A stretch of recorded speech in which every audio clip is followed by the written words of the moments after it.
Israël ma condition yo telefo kuenesha njoo kuwa martyr ule bata sauver mu ile temps. Vous connaissez toutes ces conditions. Amen. Amen. Donc trop d'efforts personnels. Ni kusema kujiweka kwa sana Chez les nations, kwa mataifa, chez les juifs en Israël, kwa Bayuda, dans le deuxième matin, mu asubuhi ya pili. seuls 144 000 Israélites Ni paka bien identifiés. bali banajulikana mzuri. Amen. Amen. Et puis quand vous lisez dans Apocalypse, Mu Apocalypse, Dieu donne même des précisions, des détails. Mungu analeta na madetail yote. Il dit les 144 000 Asema bale bantu sont 144 les suivants. ni haba. Pour chacune des 12 tribus d'Israël, Juu ya kila mmoja ya ile il y aura 12 000. kabila kutakuya 12,000. Amen. Amen. Tribu de Benjamin, 12 000. Kabila ya Benjamin 12,000. Tribu, je ne sais pas, de Lévi, 12 000. Kabila ya Mulawi 12,000. Tribu de Juda, 12 000. Kabila ya Yuda Azer, 12,000. 12 000. Oui, oui, Nephtali, 12 000. Levi 12,000. Amen.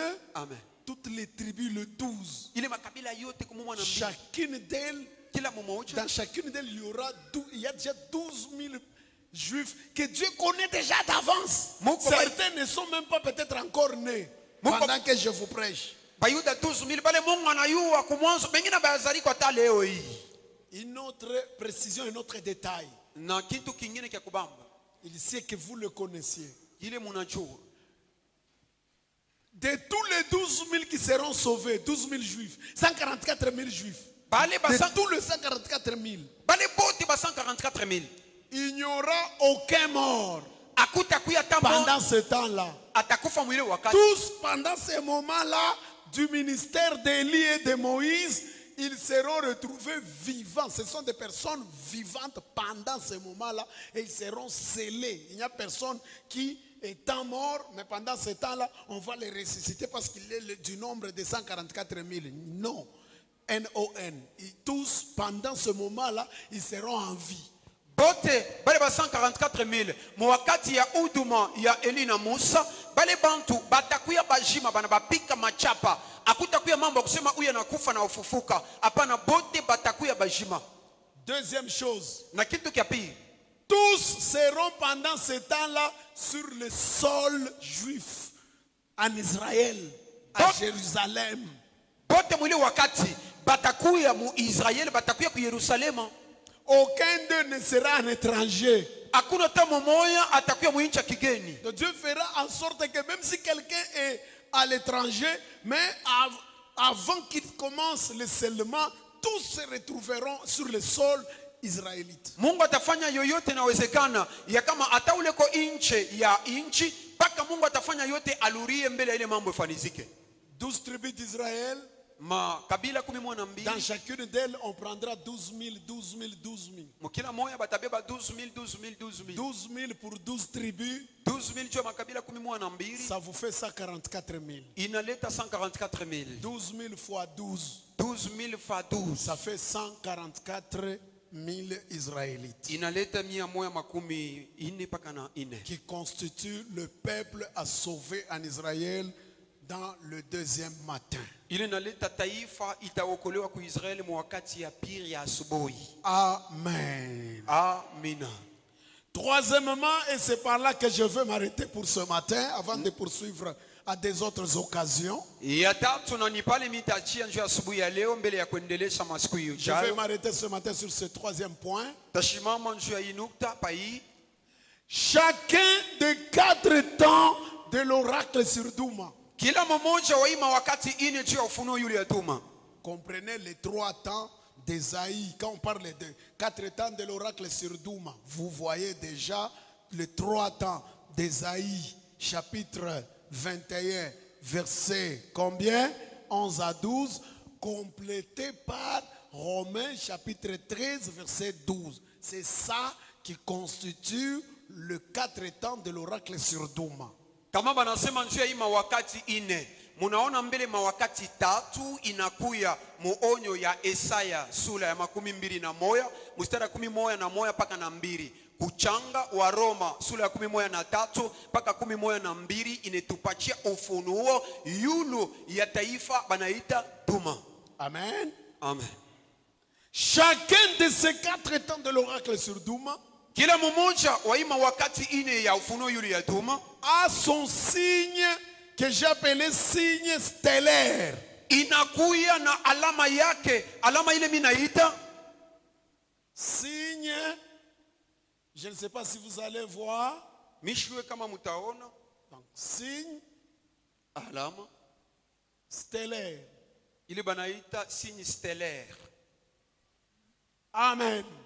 Amen. Chacun Kila de ces mmoja 4 temps de l'oracle sur Douma a son ou ses signes stellaires. inakuya na alama yake, wala ile banaita masinya stellaire. A son Iko na ou ses signes, wala maalama yake, iko na alama moya yake wala maalama ya mingi yake. iko na alama yake moya wala maalama yake ya mingi. Le signe stellaire. Ile banaita masinya stellaire. Stellaire, c'est relatif à l'étoile. Inatonesha ni nyota. Amen. Amen. Amen. Amen. Chacun des 4 temps Kila mmoja wa mawakati ine prophétiques ya unabii de l'oracle sur Douma ya ufunuo yule ya taifa ya Duma a son ou ses signes, a son signe ou ses signes stellaires. iko na alama yake wala maalama ile nakuya manyota. Ya unyota. Amen. Amen. Que Dieu vous bénisse. Mungu amibariki. Le signe stellaire Maalama ile nakuya nyota sont les signes qu'on nous dévoile ni maalama ile banatufunulia dans Genèse chapitre 1, mukitabu kia Mwanzo sura ya kwanza verset 14 à 16. mustari ya 14 mpaka 16. Il s'agit Inakuya ni de 2 luminaires, 2 grands luminaires, ibi bya kuangaza biwiri, c'est-à-dire ni kusema le soleil et la lune yua na mwenji et les étoiles. kisha na manyota. Ce sont des signes. Inakuya ni maalama. Amen. Amen. Ce sont des signes stellaires. Inakuya ni maalama ile kuna ngala. Le soleil, c'est une étoile. Yua inakuwa ni kia kuangaza ni nyota. Amen. Le soleil, c'est une grande étoile. C'est ça. Soma toute définition ya soleil, ya tam téléphone yako batakwambi. Amen. Amen. Amen. Donc, Ni kusema Genèse chapitre 1, 14 à 16 kitabu kia Mwanzo sura ya kwanza mstari nous 14 donne la liste des signes stellaires. initupatia karatasi ya bile bikuna ngaza. Il s'agit de Inakuya ni 1. kia kwanza Le soleil. yua, 2. ya pili La lune. mwenji, 3. ya tatu Les étoiles. manyota. C'est l'ensemble de ces astres Ni kuchanga ibi bya kuangaza byote qui sont appelés signes binaitiwa maalama dans le passage vous donnez. muandiko ya Mwanzo banatupatia. Ces signes créés dans Genèse 1, 14 à 16 Imalama baliumba mu kitabu kia Mwanzo par Dieu, kwa Mungu qu'il a appelé signes, ile anaita maalama ont un caractère prophétique inakuya na hatua ya unabii. dans Apocalypse 12, verset 1. Mufunuo 12 mstari ya kwanza. Et la Bible dit, Biblia inasema dans Apocalypse 12, 1, Mufunuo 12 un grand signe parut dans le ciel. alama munene ikaonekana mule mumbingu. Un grand signe Alama munene sana parut dans le ciel. inaonekana mule mumbingu. Qu'est-ce qu'Apocalypse 12, 1 appelle grand signe? Ni nini ufunuo naita kama ile alama C'est munene? les éléments qu'on va commencer à nous énumérer. Ni mabitu bile bananza kututaia. il y a eu autour d'une femme enceinte kulikuya kando kando ya mama ule alikuya na mimba, le soleil qui l'environnait, yua ile ilikuya ilisha kumuzunguluka, la lune placée sous ses deux pieds na mwezi ilikuya chini ya mikulu yake mbili, et une couronne à la tête de 12 étoiles. na taji ya manyota ya 12 kukichwa yake. L'ensemble de ces signes Kuchanga ile maalama yote, et tous ensemble kuiweka yote pamoja, sont appelés inaitiwa le grand signe. alama munene. C'est un grand signe prophétique Ni alama munene ya qui unabii parut dans le ciel. inaonekana mumbingu. Ce grand signe est constitué de Ile alama inatungiwa na le soleil qui environne une femme enceinte, yua inafinika ule mwanamke alikuwa na mimba, la lune qui est sous les pieds de cette femme, mwezi inakuya chini ya mikulu yake, et puis kisha sa tête est couronnée de 12 étoiles. kichwa yake kunakuya manyota 12. Or déjà dans Genèse 1,14, Mwanzo sura 10 ya kwanza, qu'est-ce qui est appelé signe là-bas? ni nini banaita alama mule? C'est la lune, Ni mwezi, le soleil yua et les étoiles. na manyota. Amen. Amen. Amen. Amen. Ainsi, Sasa chacun des 4 temps de l'oracle sur Douma a son signe ou ses signes stellaires. kila mmoja wa ima wakati ine ya ufunuo yulu ya Duma inakuya na wakati yake wala maalama yake. Nous commençons par la première nuit. Tunaanza na wakati ya kwanza na kwa bushiku bwa kwanza. La première nuit, Bushiku bwa kwanza, son signe stellaire, alama yake ce fut la lune. ilikuya ni mwezi. La lune Ilikuyaka ni mwezi. qu'on a vu sous les pieds Ile bariona de la femme enceinte dans le grand signe prophétique d'Apocalypse 12, verset 1. ile bariona Cette lune-là ile mwangaza ile mwezi a un caractère hautement prophétique. inakuya na hatua ya unabii. Ça symbolise beaucoup de choses. Inakuwa naonesha vitu vya mingi. C'est un signe stellaire Inakuya ni alama de la première nuit. ya bushiku bwa kwanza. La première nuit Bushiku bwa kwanza du salut des Israélites de l'Ancien Testament. juu ya wokovu ya Baisraeliti ba muagano za kale. Amen. Amen. La lune, Mwezi cette lune, na ile mwezi, ce signe-là stellaire, hii alama inakuya mwezi s'est incarné dans un homme irikala inaingia ndani ya mtu moja, appelé Moïse le prophète. na huyo mtu jina yake ilikuwa ni Musa Et nabii, a produit la loi. na arileta ilitosha kama matokeo sheria. Je répète, Mimi nasema mimi naanzamo, la lune, mwezi c'est le signe qui caractérise la première nuit de la vision de l'oracle sur Douma. ni alama inaonesha ile onyo ya ufunuo ya oracle sur Duma. Cette lune-là Ile mwezi s'est incarnée dans un homme sur la terre iringia ndani ya mtu moya pa dunia, appelé Moïse. ule mtu jina yake ilikuwa ni Musa. Elle s'est incarnée dans Moïse, Iringia ndani ya Musa produisant la loi, yenyewe ilitosha sheria, la Torah. ile banaita Torah. Amen. Amen. Amen. Amen.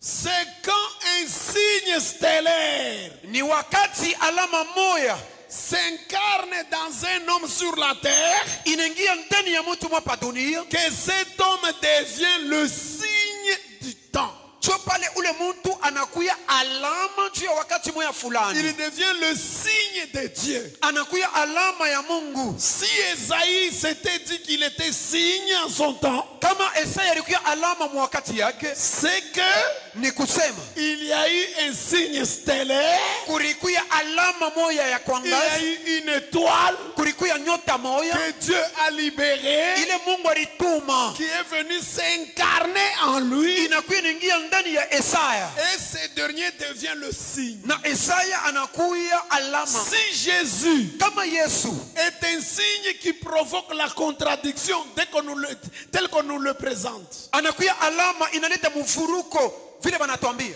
c'est parce que ni njoo tu il y a eu un signe stellaire kulikuya nyota moya qui s'est incarné en Jésus ile ringia ndani ya Yesu, et Jésus devient un signe de Dieu. na Yesu anakuya alama ya Mungu. On ne peut devenir un signe du temps Unaweza kuya alama juu ya wakati moya sur la terre hapa pa dunia que lorsque ni kama en lui ndani yako il y a eu un signe stellaire munakuya alama moya nyota qui s'est incarné. ile ningia. Amen. Amen. Amen. Ainsi, Sasa pour ce qui est de Moïse, kwa ile naangalia Musa, qu'est-ce qui a fait de lui un grand de l'Ancien Testament? ni nini ilifanya Une kama référence. Musa anakuya munene juu ya agano za kale? Vous le savez bien Munaijua que ya kama Dieu, dans sa parole, dans chaque plus grande dispensation, Dieu a une colonne. Mungu mukila msimamisho anakuya na nguzo lake. Amen. Amen. Oh là là, amen. Amen. Dans la plus grande dispensation du Père, la colonne de Dieu sur la terre, c'est Moïse. Muya baba ule alikuya kama mtu munene pa dunia alikuwa ni Musa. La colonne, colonne, c'est ma Mswahili colonne interprété. Nguzo. Nguzo, colonne, pendant nguzo la moto, colonne. Bon, nguzo, je sais pas.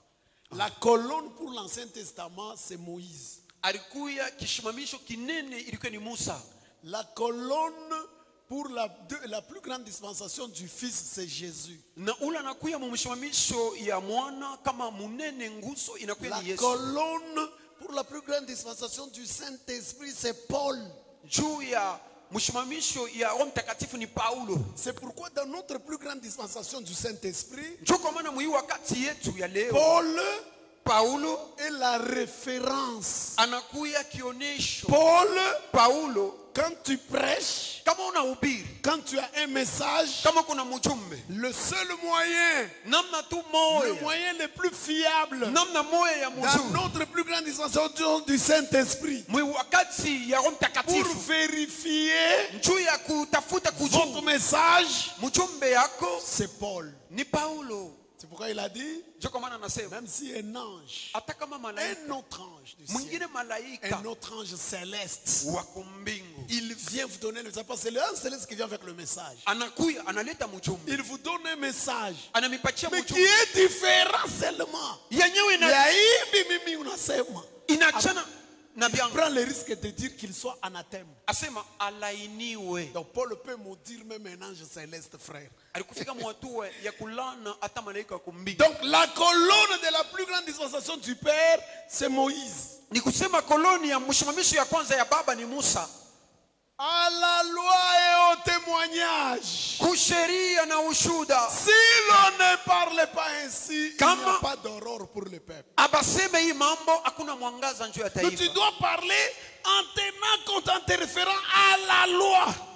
Unapasha kusema huku unasema vitu vinambatana na Tous sheria. les prophètes se référaient à la loi de Moïse. Banabii bote walikuwa naangalia ni sheria ya Musa. Au-delà de leur message particulier. Yule ya mamujumbe yabo walikuwa nayo ya upekee.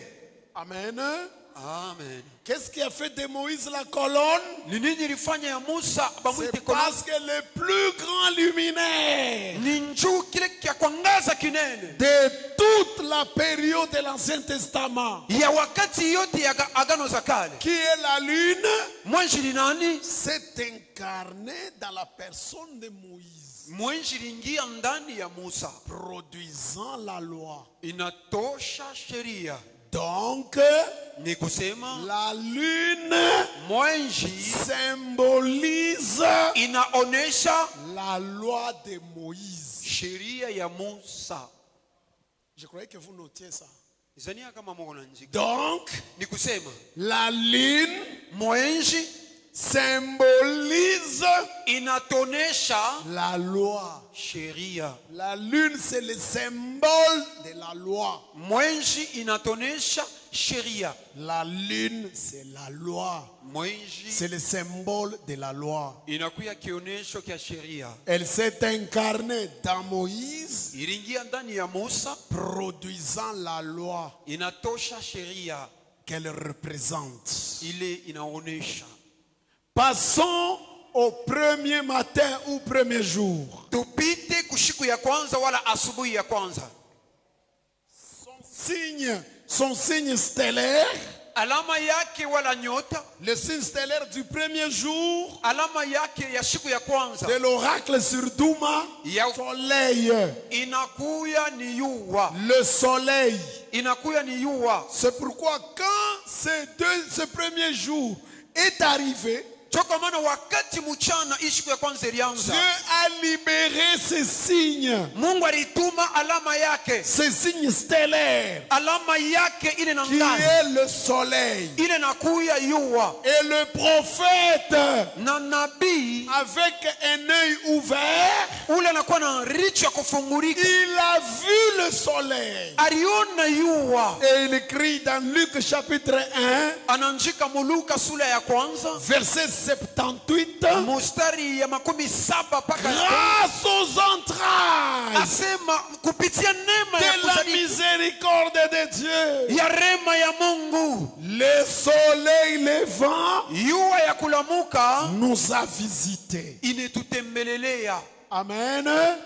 Ce soleil-là Ile yua était le signe stellaire ilikuwa ni alama nyota de la période quotidienne prophétique wakati ya unabii appelée le matin, ile banaita asubuhi, le premier matin, asubuhi ya kwanza, tel qu'annoncé dans Ésaïe chapitre 21, versets 11 à 12. vile banatonesha mwanziko ya Isaya 12 paka na moya. Le soleil est le signe stellaire Yua du premier jour ou premier matin.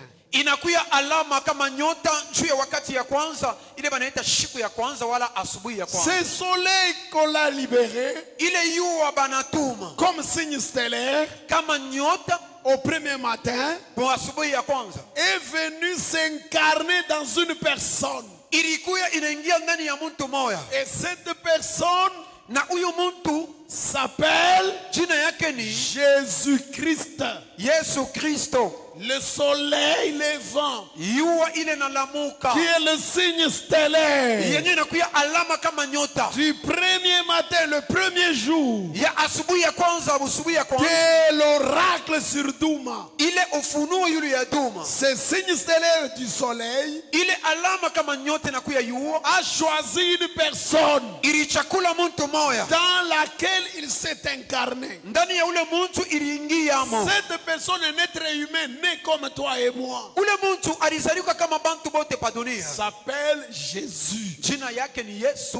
Le soleil, Yua, le signe stellaire yua ile inakuya alama du premier jour de l'oracle sur Douma ya siku ya kwanza ya ufunuo yule ya est Duma, venu s'incarner dans la personne de Jésus, iliingia ndani ya Yesu produisant la grâce. na inatosha neema, Produisant la grâce. ilitosha neema. Oui, Ndio le soleil symbolise aussi la grâce. yua pia inaonyesha tena neema. C'est pourquoi dans Matthieu 5,45, Kwa maana mu Mathayo 5:11 la Bible dit, Biblia inasema le hivi, soleil brille yua inawake na sur ngaza les bons et sur les méchants, yule ya bantu babaya na bantu bazuri, sans exception. bila kuweka mambo ya uchaguzi. La loi sélectionne. Na sheria inakalaka na chakula. Amen. Amen. Mais la grâce, Lakini neema, neema yo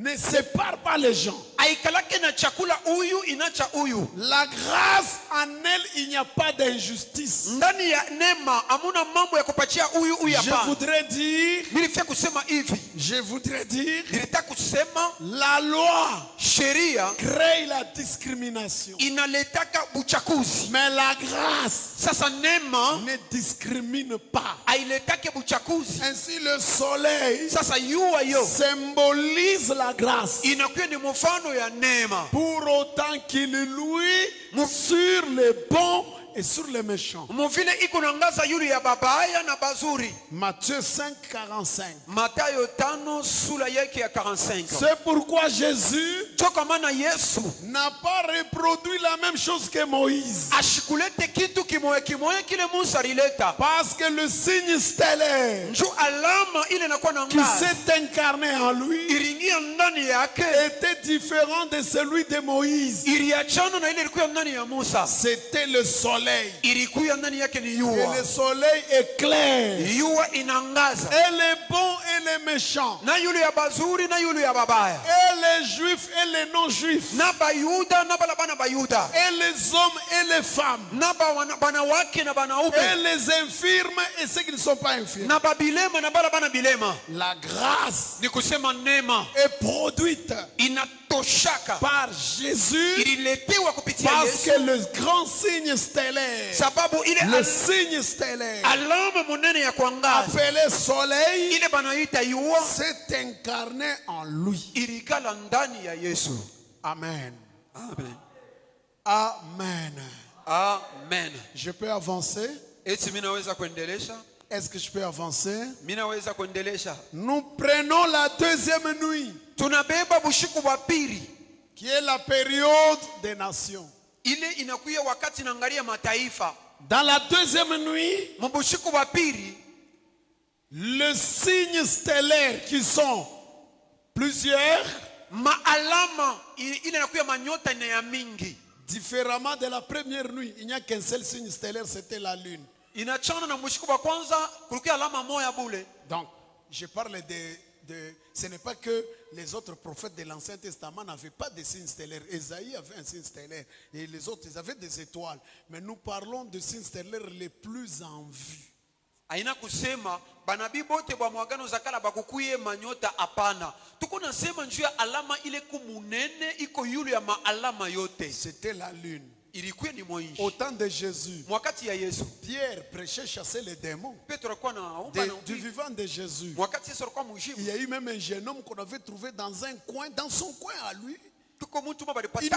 n'a jamais vu Jésus, il ne s'est pas approché de Jésus. Lui faisait l'œuvre de Dieu là-bas. Il chassait les démons au nom de Jésus. Alikuwa anafanya kazi ya Mungu anafukusha mandemoni na jina la Yesu. Les disciples sont venus rapporter la chose à Jésus. Wanafunzi wanakuwa kumuonesha Yesu. Parce que leur intention c'était quoi? Nia yao ilikuwa ni nini? Non, qu'il soit muselé. Hapana, ba mopike maibo ba mkaishe Comment il kinyi. peut faire ton œuvre mais sans toi là-bas? Jua nini unafanya kazi yako we hauna hapo? Jésus pose la question, il prêchait quoi? Yesu anauliza alikuwa anahubiri nini? Il dit non, il prêchait. Tu sais, c'est là. Eko anahubiri hivi, Au nom de qui? mujina na nani? Non, en ton nom, au nom de Jésus. Mujina lako Jésus Yesu. dit, mais laissez-le faire. Yesu asema mumwache ifanye. Parce qu'en fait, celui qui n'est pas contre nous, il est pour nous. Muvile tubiko ula shina mububaya na shia ni wetu. Nous n'avons pas besoin qu'une personne soit seulement assise ici au milieu de nous Aïe. pour prêcher le chant du coq. Ailombe paka muntu mwe akuye hapa ekale na shia ubiri. Quelqu'un qui est au Ghana, Mwingine wako Ghana. il tombe sur le message. Ana Et pama il mchu. commence à le prêcher là-bas. Anaanza kuhubiri kule. Bon, est-ce qu'il prêche contre le message? Non.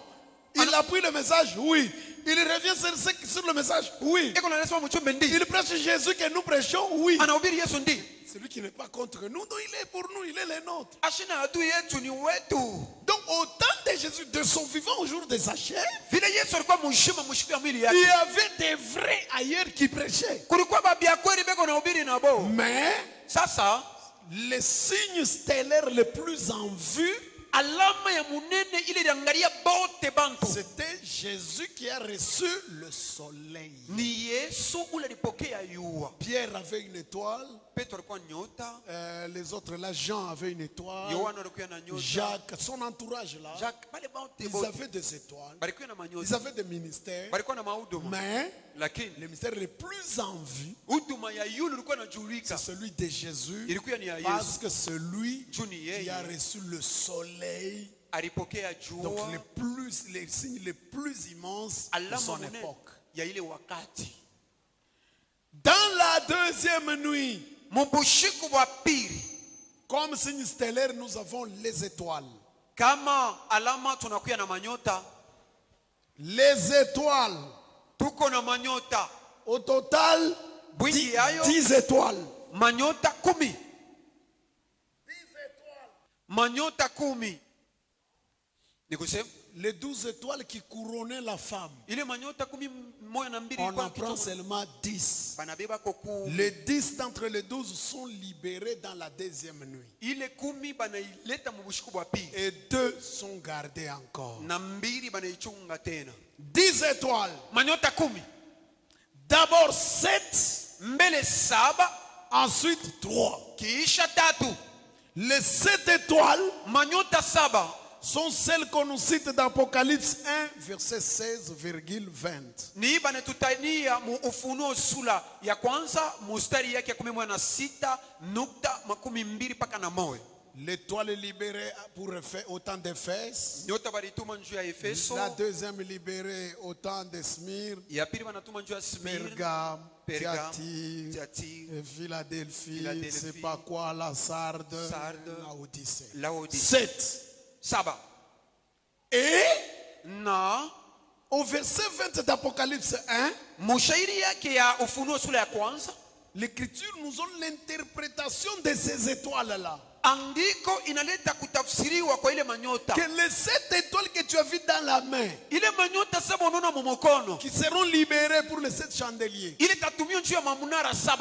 il s'agit de 7 anges. Inakuya ni bamalaika 7. Amen. Amen. Ce sont des hommes, Ni bantu, des anges humains, ni bamalaika bantu. le messager. Baleta wa kwanza Il entre en scène, anaingia mukazi il circule le monde entier avec l'évangile éternel. na injili anazunguluka dunia mzima. Le deuxième Wa pili de ces 3, waba batatu il vient anakuya, pour l'écroulement de Babylone. anakuya njoo kuangusha Babiloni, L'écroulement de Babylone. kuangusha Babiloni chini. Et dans l'Ancien Testament, on vous dit, Mwagano za kale la banasema conséquence de l'écroulement de Babylone, c'est la destruction des images des faux dieux.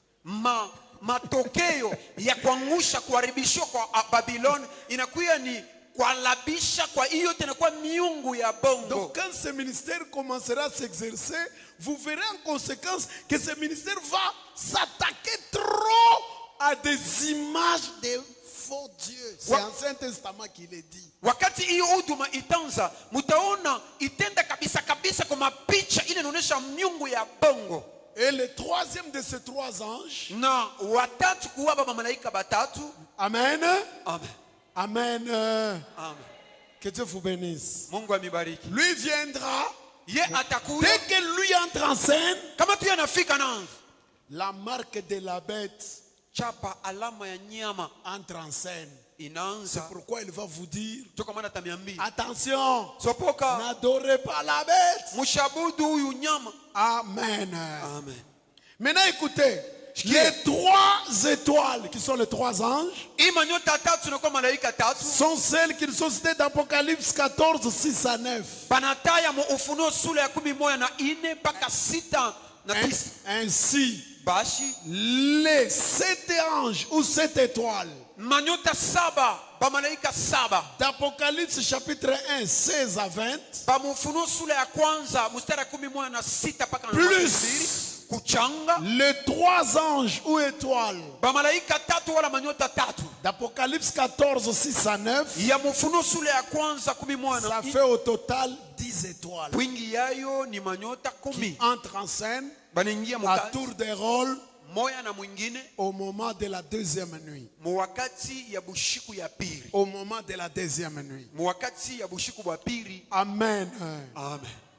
Notez bien. Andikeni mzuri, Notez bien. mwanjike tena hivi.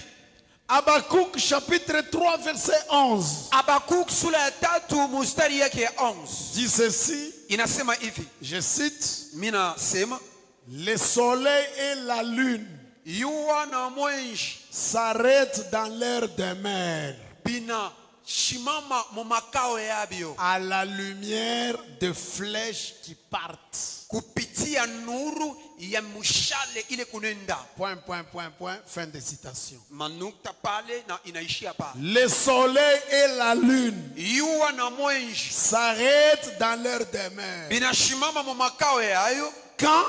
wakati gani? À la lumière des flèches qui partent. Wakati ya nuru ya mukuki ile kunenda. Donc les flèches partent Ni kusema mikuki nenda avec comme conséquence na kama matokeo le gel dans leur demeure ile ya kubakia mu makao yabo du soleil jua et de la lune. na mwezi. Disons-le autrement. Tuiseme munamna ingine. Quand la lune finit son travail Wakati mwezi naisha kazi yake sur la ligne des temps, pakistari ya wakati intervient le soleil. jua inakuya na Le soleil finissant son temps, jua inaisha kazi yake il rentre dans la demeure. inaluria mu makao. Maintenant, le prophète Habakkuk dit, Nabii Habakuku anasema vous verrez les flèches partir avec la lumière. mutaona mamikuki kuna pite kuna ngaza. C'est quoi les flèches? Hii mamikuki ni nini? Ésaïe 49, Esaya 49 à 3, mstari ya kwanza mpaka na 3 nous dit clairement, inatonesha wazi. quand vous lisez ces passages, Wakati mnasoma hii vous andiko, comprendrez qu'une flèche mtaelewa kama mukuki peut symboliser le serviteur, inesikuya inaleta mfano ya mtumishi, le prophète, nabii, le serviteur de Dieu, mtumishi wa le Mungu, prophète de Dieu. nabii wa Mungu. Une flèche, Mukuki dans Psaume, il peut symboliser les enfants. Un enfant. Tout enfant est une flèche du parent, inaonesha de sa batoto. mère, de son père. Batoto. Mais ici, Hapa dans Ésaïe 49, mu Esaya 1 49 à 3, mstari ya kwanza na 3 la flèche a un autre sens. mukuki inakuwa na maana ingine. C'est un serviteur de Dieu, Ni mtumishi wa Mungu, un prophète de Dieu. ni nabii wa Mungu. Quand Dieu te désigne comme prophète, Wakati Mungu anakuchakula kama nabii, dès que tu entres en scène, wakati unaanza kazi, tu commences l'œuvre du ministère, unaanza kazi ya huduma, c'est que ni kusema c'est prophétiquement, mu hatua ya c'est unabii une flèche qui est tirée par Dieu. inakuwa ni mukuki Mungu anapika.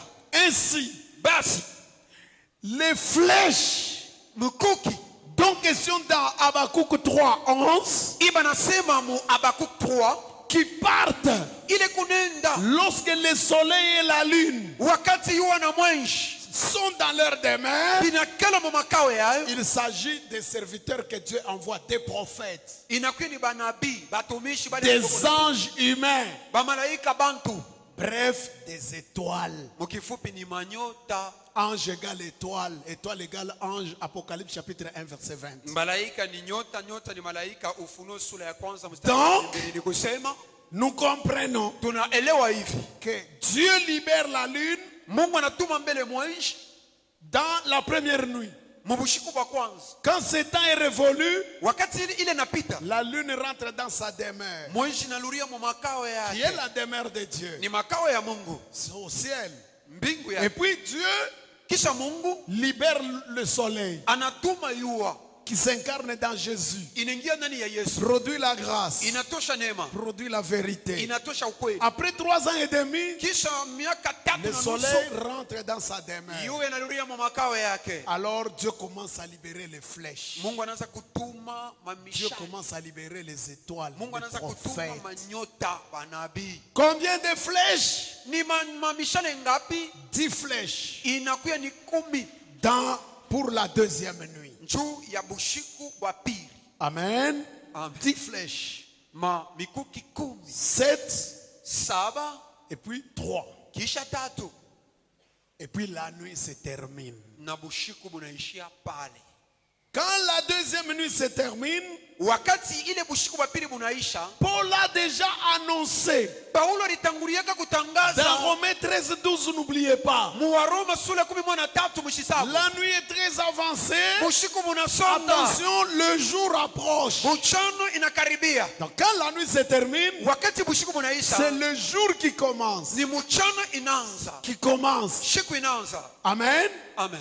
Pour la deuxième fois. Juu ya mara ya pili Parce qu'on a déjà connu le premier. tulipata siku ya kwanza. Alors cet autre jour, nous l'appelons le deuxième jour. Hii siku ingine nakuya tunaita ni ya pili, Nous l'appelons le deuxième matin. tunaita asubuhi ya pili. Quand il commence, Wakati wakati inaanza tu le peuple a sauvé, taifa ile taokolewa c'est principalement Israël. inakuya kwa upekee Israeli 144 000, n'oubliez pas. ile 140 bale ba 144,000 mushisabu Chez les nations, ils se battent par leurs propres efforts. kwa mataifa beko na kombana mu nguvu yao L'enlèvement a déjà eu lieu. unyanyulivu inisha kufanizika Le Saint-Esprit s'est déjà retiré de la scène. Roho Mtakatifu inisha kutoka La grâce a déjà tari au trône. neema haitumika ina La miséricorde n'est plus disponible. hakuna tena rehema Le livre de la rédemption est fermé pour les nations. kitabu cha ukombozi kinisha kufungiwa L'agneau s'est déjà changé en lion. mwana kondo anakuya simba Vous connaissez la suite de ces événements. munajua mamambo vile tapita Pendant ce temps-là, mbuyile wakati pour Israël, juu ya Israeli c'est le deuxième jour. inakuya ni siku ya pili Avec comme signe stellaire na kama alama pa dunia 3 types tatu de signes stellaires aina tatu ya maalama qui vont tous se manifester en Israël. bataonekana bote kule ku Israeli 3 signes alama tatu vont se manifester en Israël. bataonekana bote Itaonekana, haina bantu. itaonekana yote kule ku Israeli Au même moment. mwakati moya moya 1. ya kwanza L'étoile brillante du matin apparaîtra en Israël. nyota ile ya kuangaza sana asubuhi itaonekana ku Israeli Donc, quand la deuxième nuit prend fin, kama tu bushiku wa pili bunaisha directement l'affaire de Dieu retourne en Israël. pale pale kazi ya Mungu inarudia ku Israeli Le premier signe stellaire entre en scène. alama ya kwanza inaanza kazi C'est l'étoile brillante du matin. ni nyota ile kunaangaza asubuhi L'étoile brillante du matin ile nyota ya kuangaza sana asubuhi représente le Fils de l'homme. inaonesha mwana wa mtu C'est Jésus. ni Yesu Apocalypse 22, 16. L'étoile brillante du matin, c'est Jésus. Ufunuo 22 ile nyota ya kuangaza asubuhi nguvu ni Yesu Mais sous sa forme du Fils de l'homme. lakini hali yake ya mwana wa mtu Parce qu'en tant qu'ancien de jour, Dieu ne peut être que le grand soleil et non une étoile. kama mzee wa mashiku anapasha kuwa tu ni yua hapana nyota Premier signe stellaire. na ya pili alama ya Dans le kuangaza deuxième matin ou deuxième jour. ya asubuhi ya pili Pour le salut d'Israël. juu ya okovu ya Israeli 144 000. na aba 144,000 Le tout premier signe qui apparaîtra chez eux là-bas, c'est l'étoile brillante du matin. alama ya kwanza inaonekana kule ni nyota ya kuangaza asubuhi Dieu libère les signes stellaires, Mungu anatuma qui est l'étoile brillante du matin, ile nyota kunaangaza asubuhi qui descend en Israël. inashuka ku Israeli À cela s'ajoute le deuxième signe stellaire. kuile tunaongeza alama ya pili kama nyota Ces 2 étoiles restées des 12 étoiles qui couronnaient la femme. ni manyota mbili ilibakia kuile manyota 12 ilikuwa kukichwa ule mwanamke 10 d'entre les 12 10 kati ya ile 12 sont entrés en scène pendant la nuit ilitumika mubushiku chez les nations. kwa mataifa 2 sont restés. mbili ilibakia Les 2 là ile mbili vont se manifester maintenant en Israël. itaonekana ku Israeli L'un moya aura l'esprit de Moïse. itakuwa na roho ya Musa Disons mieux les choses. tuseme washi bintu Les 2 étoiles ni kusema manyota qui mbili vont apparaître dans le deuxième matin en ile Israël, itaonekana mausubuhi ya pili ku Israeli qui sont des signes stellaires. maalama ile kuna ngazi L'un moya va saisir un homme, va s'incarner dans un homme. itaingia ndani ya mtu moya Et cet homme commence le ministère. na ule mtu anaanza huduma On le compare à Élie. banamonekanisha C'est le kama ministère d'Élie. inakuwa ni huduma ya Eliya La deuxième étoile na ya pili nyota va s'incarner dans une autre personne itaingia ndani ya mtu mwingine qui va commencer le ministère. ule ataanza kazi ya huduma Moïse. Musa Les 2 aba bawiri sont appelés dans Zacharie 4 banaitwa mu Zakari 4 les 2 oliviers. ile mizeituni mbili Dans Apocalypse 11, mu Ufunuo ya sura 11 ils sont appelés 2 témoins de Dieu. bana baita bashuda bawiri ba Mungu Eux, c'est dans un cas isolé, ni mu kazi moya un cas achanisho exceptionnel, boni mu achanisho tu où on voit deux ministères majeurs banona mauduma mbili ya munene entraient en scène concomitamment au même moment. inaingia mu wakati moya inaanza kazi. Ils commencent le ministère le même jour. Kazi shiku moya banaanza, Ils sont tués le même jour. bana Ils uwawa finissent shiku le même jour. moya, Ils sont tués le même jour. bana uwawa shiku Ils moya, ressuscitent le même jour. bana fufuka shiku moya, Ils s'envolent le même jour. banenda tena shiku hii paka Deux moya. ministères Uduma mbili d'Élie ya et de Elia Moïse. na ya Musa Ils vont entrer en scène ingia mukazi, parce que saisis chacun inashika kila mmoja par une étoile. kupitia nyota Il moja. s'agit de ces deux étoiles, Ni manyota mbili, amen, qui sont restées ile mbili ilibakia lorsque wakati ile les 12 étoiles de la couronne de la femme enceinte, ile manyota makumi moja na mbili ya ule on avait pris mwanamke d'abord 7, balitosha mbele saba, on l'a envoyé chez les nations. banaituma kwa mataifa Éphèse, Smyrne, jusqu'à la Odyssée. Efeso Et mabizazi puis on a yote, pris encore 3. kisha banabeba tatu, Première veille, deuxième veille, ainsi de suite. amsho ya Et kwanza puis ya il pili. restait 2. Kisha kunabakia Les mbili, 2 là, ile mbili elles ne viendront pas chez les nations. Parce que le temps des nations déjà consommé, on les envoie en Israël. wakati mataifa ishakwisha banaituma ku Israeli. C'est Élie et Moïse. Ni Eliya na Musa, Ils vont là-bas pour rechercher les 144 000 Israélites à sauver. batenda kule nje kutafuta bale ba 144,000 nje ya kubaokoa. On va les sceller et ils obtiendront leur salut au grappillage. Batabachapa na batapata okovu yabo. Les 144 000 n'iront pas dans la fête des noces, malheureusement. Ba Mais ils vont 144,000 entrer dans la gloire millénaire. abatenda mu karamu ya ndoa, lakini batenda boni mu millénaire. Amen. Amen. Le troisième signe stellaire Alama ya tatu qui va entrer en scène en Israël au deuxième matin, ile tengia mu asubuhi ya pili kule ku Israel c'est le soleil. ni yua. Le soleil Inakuya yua. revient encore en Israël. Yua inarudia tena ku Israel. Amen. Amen. Il revient quand?